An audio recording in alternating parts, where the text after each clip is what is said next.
भारतीय reserve bank ने गुरुवार को बैंकों और गैर बैंकिंग वित्तीय कंपनियों के लिए अनसेफ माने जाने वाले पर्सनल लोन से जुड़े नियमों को सख्त कर दिया। रिवाइज्ड नॉर्म्स में रिस्क वेट को 25% तक बढ़ा दिया है। आरबीआई ने कहा कि समीक्षा के आधार पर कर्ज के मामले में जोखिम के संबंध में रिस्क वेट बढ़ाने का फैसला किया गया है।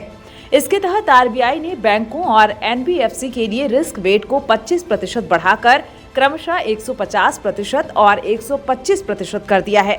हालांकि संशोधित नियम होम लोन, एजुकेशन और व्हीकल लोन सहित कुछ कंज्यूमर लोन पर लागू नहीं होंगे।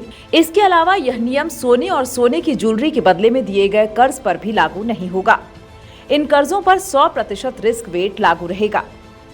चलिए अब आपको बताते हैं क्या होता है higher risk weight. Higher risk weight का मतलब है कि जब अनसेफ माने जाने वाले पर्सनल लोन की बात आती है तो बैंकों को अलग से ज्यादा राशि का प्रावधान करना होगा। यह वेट बैंकों की लोन देने की क्षमता को सीमित करता है।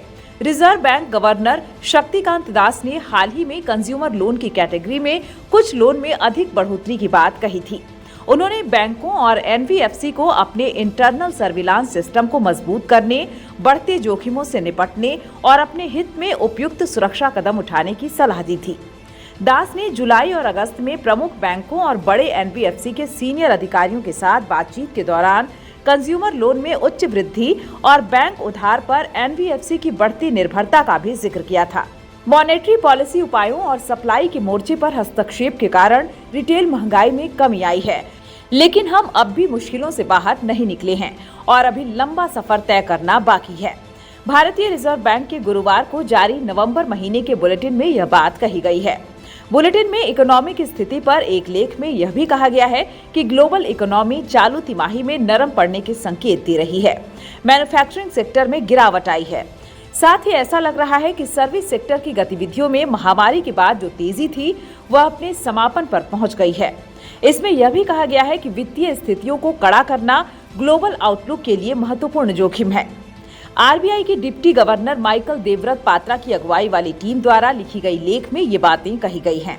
हालांकि आरबीआई ने साफ कहा है कि लेख में व्यक्त विचार लेखकों के हैं और केंद्रीय बैंक के विचारों का प्रतिनिधित्व नहीं करते हैं। लेख में आगे कहा गया है कि देश का चालू खाते का घाटा नरम है, जबकि विदेशी मुद्रा भंडार बेहतर स्थिति में है। वृद्धि की गति तेज हुई है। इससे जीडीपी महामारी पूर्व स्तर से ऊपर पहुंच गया है।